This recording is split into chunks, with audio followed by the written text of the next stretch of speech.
All right, I've got a super easy, super cheap trick if you want to experiment with counterbalancing or extreme counterbalancing. And guess what? It came from you guys. Let's go.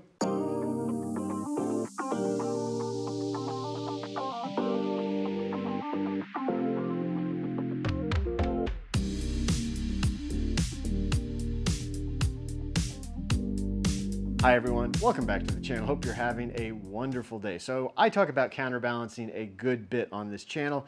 I've gone as far as to start dealing with extreme counterbalancing where I put more of the weight out past where my hands sit.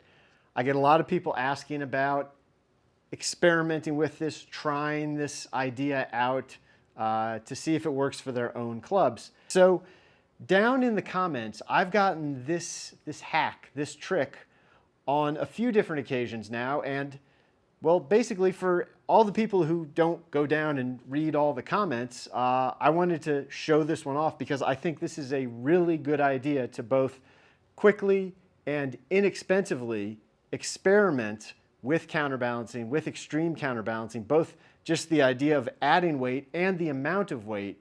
And I think this is probably the easiest way to go about doing that. All right, so what are we going to need for this? First off, I've got from any hardware store just a standard steel lag screw. Now, this has the hexagonal top on it, but you don't have to get one with this top. It could be a regular Phillips head or whatever type top to it.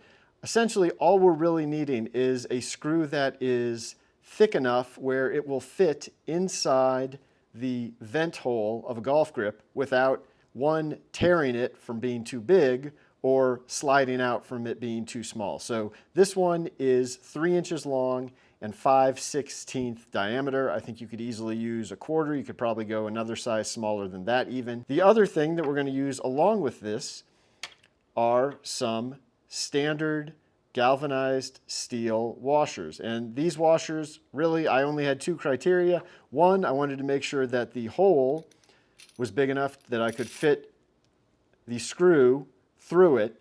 I didn't realize when I bought them, you can see here, I can't quite get it all the way to the butt end because it kind of flares out here at the very end. This doesn't really matter, especially since this is going to be temporary and just for experimenting. And the other thing that you want to be aware of or paying attention to when you pick out the washer is you want something that is going to be probably similar in diameter to the top end of the grip. So this one right here is just a little bit larger, but not by much. I wouldn't go with anything much larger than this because I wouldn't want it to inadvertently get sort of brushed up against your clothes or rubbing against your wrist when you're swinging. So something that fits about the same size, about the same width as the butt end of that grip. Size on this washer, just in case you're trying to match things up exactly, is 1/4, that being the inside here, by 1 1/4, that being the outside diameter here. So all I did was went to the hardware store, bought one of these screws and a whole bunch of these washers. And I think you can kind of see where we're going at this point. We can take them, starting with our just base weight, which again weighs out at about 24 grams, and we can start adding washers to it and going up in about 7-gram increments. So we go from 24 to 31 to 38 to 45. All right, so let's experiment a little, see how it works. So we're going to do the screw itself, which again 24, and then let's add a couple washers to it. That'll put us right about 40 grams, just a little under 40 grams. So we're going to take our two washers, we're going to stack them up and thread them here onto the screw. And now we're going to take this whole screw and we're just going to work it onto the grip. I'm going to go ahead and just use my ratchet here.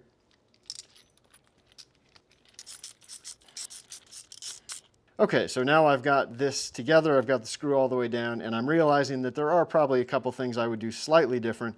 One, I would get a slightly shorter screw because that took a long time to get this all the way down in there when it is 3 inches long starting. And also, I would get a screw where the threading goes all the way to the top. All right, let's hit a few balls with it. Again, we do have There's a little bit of a jiggle there, a little bit of a jingle, I should say. It feels a little bit like Christmas, but again, that was me not getting a screw that extends all the way up. But for this experiment, I think it's just fine. When I grip the club, I don't feel the washers in any way, so those aren't bothering me. I don't really notice it. The screw sticks out just a little bit, but not enough where it's gonna impact me or get tangled in my clothing or anything like that. So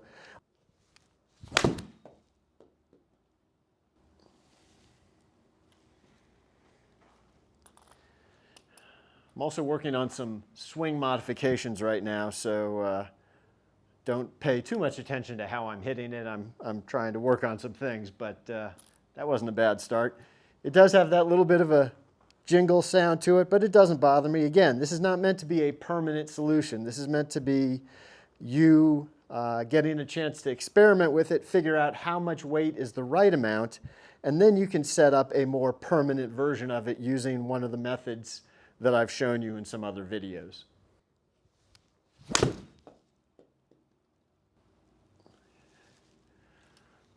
little skinny there, but not too bad.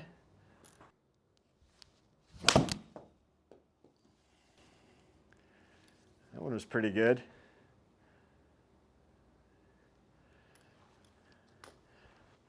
All right, so that's 2 washers. Let's just add a ridiculous number just for fun, just to see what happens. Make sure it still all stays together.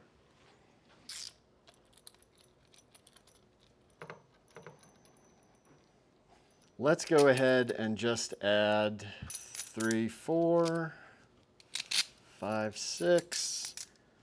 Well, heck, I bought 10. Let's use all 10. Why not? 7, 8. 2 more. That's 10 total. How much weight are we going to be adding here? 96 grams, almost 100 extra grams of weight between the screw and these 10 washers. So let's go ahead and get this screwed back in here.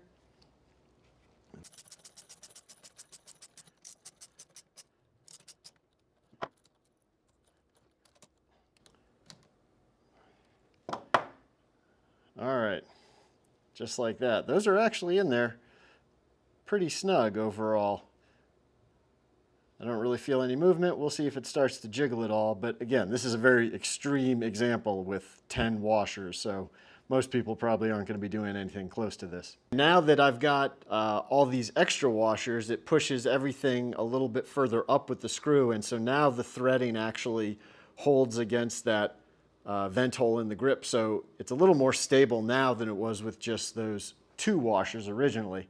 We'll see how well it stays together. Again, 10 washers feels like it's a bit extreme in most cases, but you don't know until you try.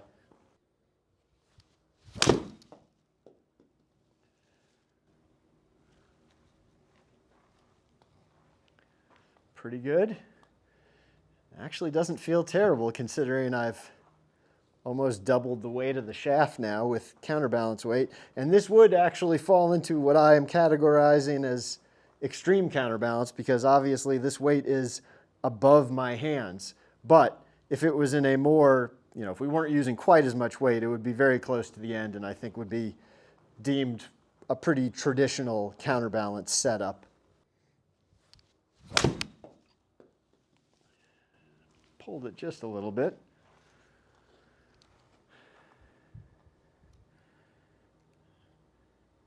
Feeling it come loose just a little bit there. I think I brushed against it with my wrist. So we'll tighten it up just a little bit. Nah, it won't be a hole-in-one, but not too bad. 96 extra grams of weight. Doesn't feel terrible. All right, so 10 washers still did what it was supposed to do. They held together. They didn't slide around. It didn't fall out. Actually, I think it probably holds, again, slightly better because the threading was engaged against the vent hole of the grip. But again, I would go ahead, if I was redoing this, go ahead and get yourself a screw where the threading goes all the way up. This cost me the screw was about $2.50 and the washers 25 to 35 cents a piece. So we're talking, $5 or so all in. and you can take it to the range. You don't need any special tools. You don't need any special equipment, just the washers, the screw, maybe a ratchet or a screwdriver, and you're good to go. You should be able to answer the question, is counterbalancing something you want to try out on your clubs in a more permanent basis using this very simple, easy, inexpensive hack that, again, came to me from you guys out there who left it down in the comments. So thank you for everyone who watches these videos. Thank you to everyone who goes down and leaves comments about these videos with new ideas, things that I hadn't thought of before, things that other people had never thought of before. We're all sort of sharing information, and that's what makes all of this really exciting and fun. So I hope you enjoyed this one. Again, definitely let me know down in the comments what you think of this. Let me know if you've got some other little hacks, some other fittings, some other equipment ideas out there that maybe I hadn't thought of. I would love to hear those and maybe be able to bring them to the wider audience. Again, if you're not reading the comments, maybe go down and read some of the comments, because there's definitely some good stuff down there. I hope you enjoyed this video. If you did, make sure you go down below, like, comment, subscribe, hit the bell icon so you'll be alerted when I post new videos. If you're interested in a fitting, in a custom build, in a repair, all my contact information is down below, and I will see you next time. Bye.